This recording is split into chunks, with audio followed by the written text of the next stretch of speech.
मोदी जी बनावटी और मिलावटी आदमी है, बात समझना। मोदी जी जो है वो झूठ बोलने के फैक्ट्री है।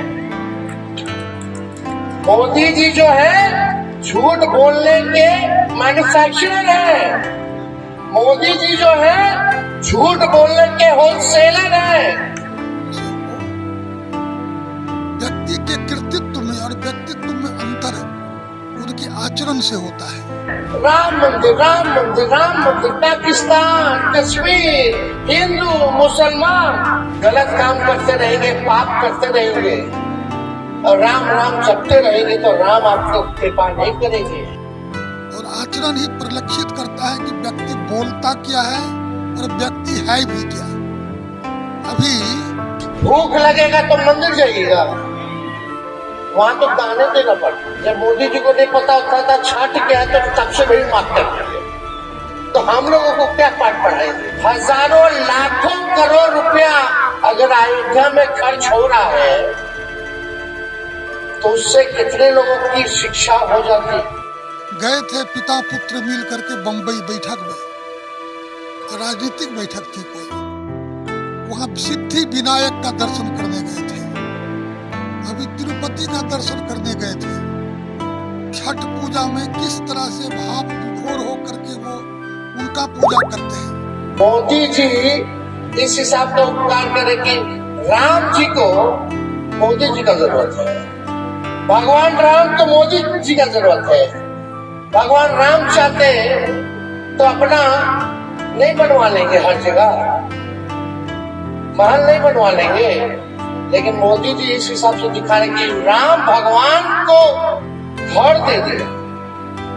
उनके अंदर भक्ति है, हो सकता है राजनीतिक कुछ लाचारी होगी और उनके जो लोग हैं उससे प्रसन्न होते होंगे, इसलिए अपने लोगों को प्रसन्न करने के लिए इस प्रकार की बात बोल सकते हैं।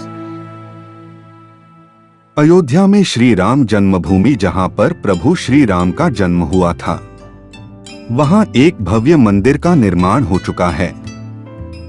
22 जनवरी 2024 को श्री राम प्रभु का प्राण प्रतिष्ठा की जा रही है।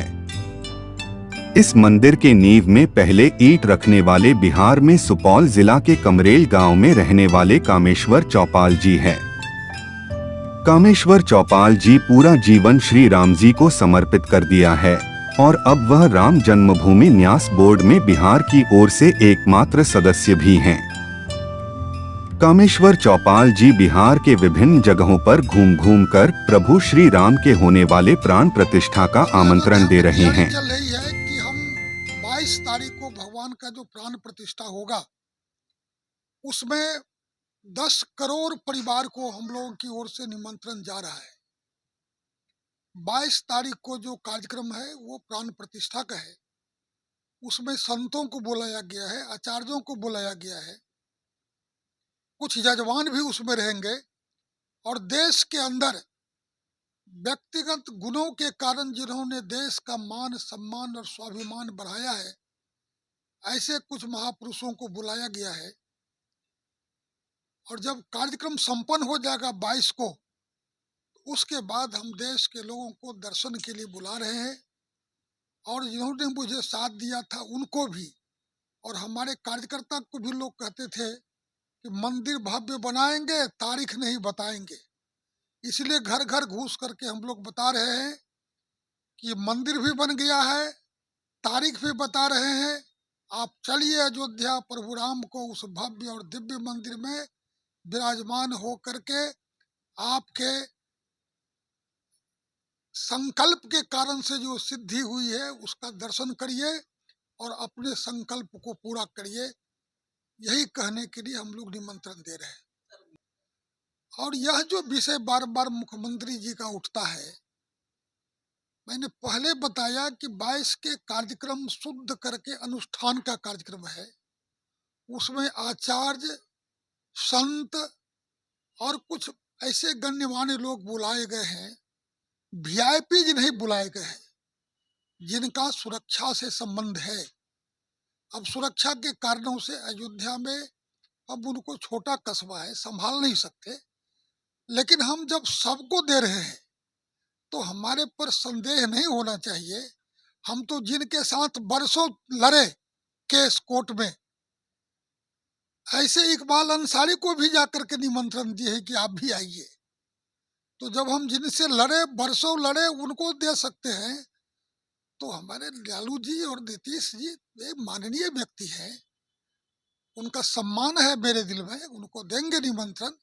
हो सकता है किन्हीं कारण से मैंने पत्र दिया है, वो व्यस्तता के कारण ना हमको उत्तर दिए हों, लेकिन निमंत्रण केवल मिल के देने से नहीं होता है। बिहार में हम लोग कोशिश कर रहे हैं कि कोई व्यक्ति न हो जिनके पास निमंत्रण न पहुंचे, इसलिए निमंत्रण घर घर जा करके लोग, अब तो स्वरूप बदल रहा है। हम तो पहले पर्ची से देते थे, अब तो निमंत्रण का नया नया लोग गांव में इजाद किया है तरीका। गांव में भजन मंडली निकालता है, पूरे गांव में जैसे हम लोग परिक्रमा करते हैं, या कहिए कि किसी यज्ञ याजन में जिस तरह से लोग कलश यात्रा करते हैं, वैसे अक्षत को, कलश को सर पर लेकर के पूरे गांव परिक्रमा करके दे रहा है। 15 दिन, हमको लगता है सप्ताह दिन के अंदर अंदर सबके कान में और सबके पास वो निमंत्रण पहुंच जाएगा। कुछ पार्टी के नेताओं द्वारा बताया जा रहा है कि यह रामलला का जो प्राण प्रतिष्ठा का कार्यक्रम है, यह भाजपा का कार्यक्रम होगा। क्या कहें? देखिए, ऐसा है, भाव ही भगवान का रूप होता है। भाव विक्षंत देवता कहा है।